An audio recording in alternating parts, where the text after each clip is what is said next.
live now to Erick Erickson's event at the Grand Hyatt Buckhead Hotel in Atlanta, where GOP presidential candidate, you can see him there, Chris Christie, is speaking. Let's listen in.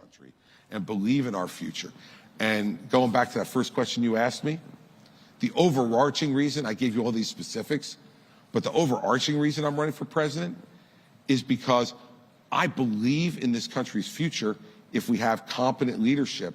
And I want my children, and God willing, someday my grandchildren, to be able to have the same great American life that I've had and that you've had. And that isn't a given, but it's right there in our grasp if we have competent leadership to do it.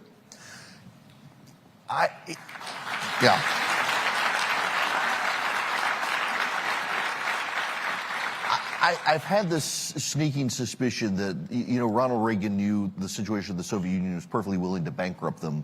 And it's like China has thought they could do that to us. And it seems like they were on the verge of success, except as you mentioned, and there have been very few people to point out these stories that have come out lately that the Chinese economists are no longer allowed to talk about the Chinese economy. Their stocks are no longer allowed to be sold for financial businesses in the last week. Youth unemployment is no longer revealed in China as of last week.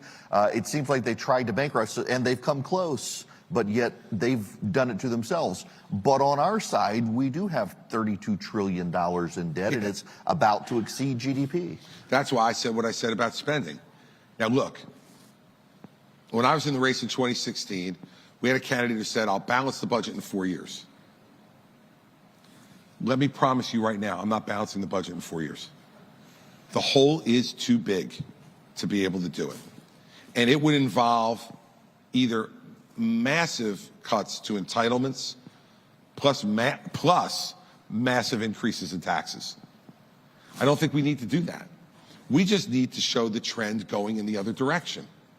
And over time, with a growing economy and discipline on our spending, we'll get there.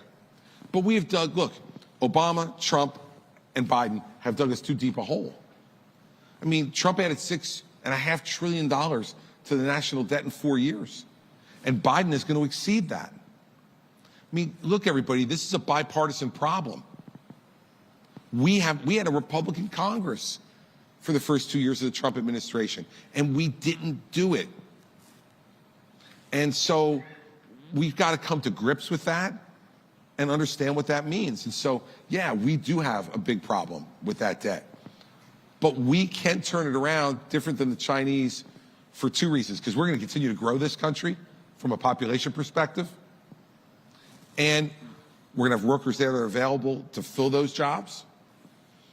And secondly, an absolutely free society knows these things.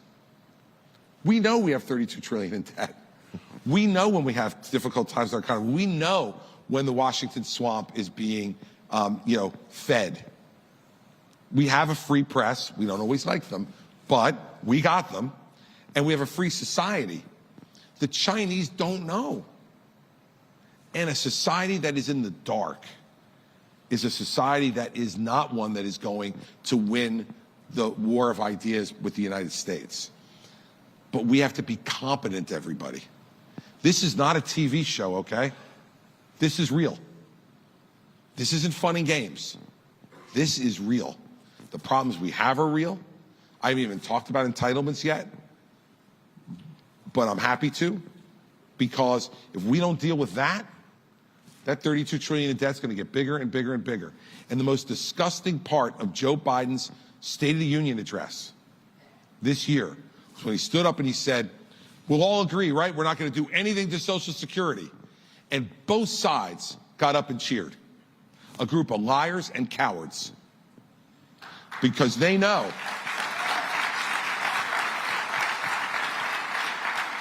that in 10 years, Medicare will be bankrupt. And in 11 years, Social Security will be bankrupt. And what the law that Ronald Reagan passed 40 years ago requires is, if that happens, it is an immediate 25% cut in benefits in Social Security and in Medicare. I think it's 26% in Medicare. I want you to imagine, for those of you who are on Social Security right now and depend on it, and for those of you who are looking towards it, what it'd be like to cut that benefit 25% in one fell swoop. There would be people in this country who wouldn't be able to pay their rent or their mortgage, wouldn't be able to buy food, wouldn't be able to heat their homes. Cataclysmic stuff. So we got to have this conversation. And other than me, nobody in this race is willing to talk about it. It's ridiculous. And so the difference between us and China is we will be able to talk about it. And in China, the next time that the citizen of China will know about this will be when the anvil drops on their head. And that's not the kind of society we want to have. And it's not the kind of society we want dominating the rest of the world. So I can be rather dense and I don't get subtlety, but I can take a hint. Let's talk about entitlements. This is why he has a top-rated program, everybody. So on that issue, though, you know, I remember during the Bush administration, 2005, he gets reelected. He immediately says, we've got to begin to do something about entitlement reform in the country. It's going to bankrupt us. Republicans and Democrats both freak out. If we had implemented his plan in 2005, the rates of returns for Social Security recipients today who are retiring would be more than double what they are right now. And we didn't do it. Very much like the whole, well, we shouldn't drill in Anwar because it'll take 10 years to get the oil. If only we had started 10 years ago. It's amazing how Congress works. What is your idea for reassuring current or near-to-be retirees while also looking to the future? Look, I think what President Bush proposed was brilliant, but turned out to be politically too ambitious. And the country heard partial privatization of Social Security, and they freaked out. And not only did Democrats reflexively oppose it, but Republicans got scared by it. So let's put that off to the side for a moment. And let's talk about under the structure we have now. There are three levers to this, everybody. Eligibility, right? There is age and taxes. Those are the three things. There's nothing else. There's no kabuki magic to this. And so I don't think taxes should be on the table because I think that our taxes are already too high. And I don't think we've done nearly enough to try to be inventive on the other two to come back to the American people and say, take the cap off Social Security taxes, increase the rate. I'm not for those things. But let's say I have a son, my oldest, who is about to turn 30 in 6 days. I can't believe I'm going to have a 30-year-old kid, but I'm going to. And if I say to him now, Andrew, we're raising the eligibility age for Social Security. And I say to his 40-year-old coworker, for you and you, mid-40s and lower, we're raising the eligibility age for Social Security. If they can't plan over the next 30 to 35 years for that eventuality, they got bigger problems than raising the Social Security age. We can't do it to people in their 50s, 60s, or 70s. It's too late for them to appropriately plan. But we can make real savings over the long term by playing with the eligibility age, but for younger people, so they have time to plan, to establish an IRA for themselves if they don't already have one, to put more money in their 401k plan if their employer provides it. But we give them time for that. And then I think we have to look at means testing. I mean, look, let's start here. I think we'd all agree with this. I'm sure he's collecting it, but Warren Buffett does not need Social Security, right? He doesn't. Mark Zuckerberg, Elon Musk, Jamie Dimon, they don't need it. So maybe we could start there so no one is offended, okay? All the way up there. And then let's start having the discussion to work our way down. How much accumulated wealth can you have where the government is right to say to you, are you willing to sacrifice some or all of your Social Security to help the person who needs it the most? We ask people to do that all the time in taxes, right, Eric?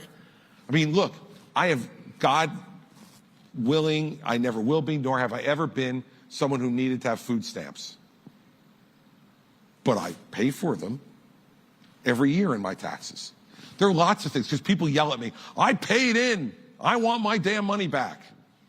You pay for lots of stuff you don't get your money back for, right? You pay for food stamps. You pay for education that maybe your children don't access. You pay for a lot of stuff that the government provides because we say, as a society, on the social side, we want a social safety net for those who have gone on tough times. And we also want certain things available from an education perspective that maybe we or our children won't access, but we know is good for our country's future.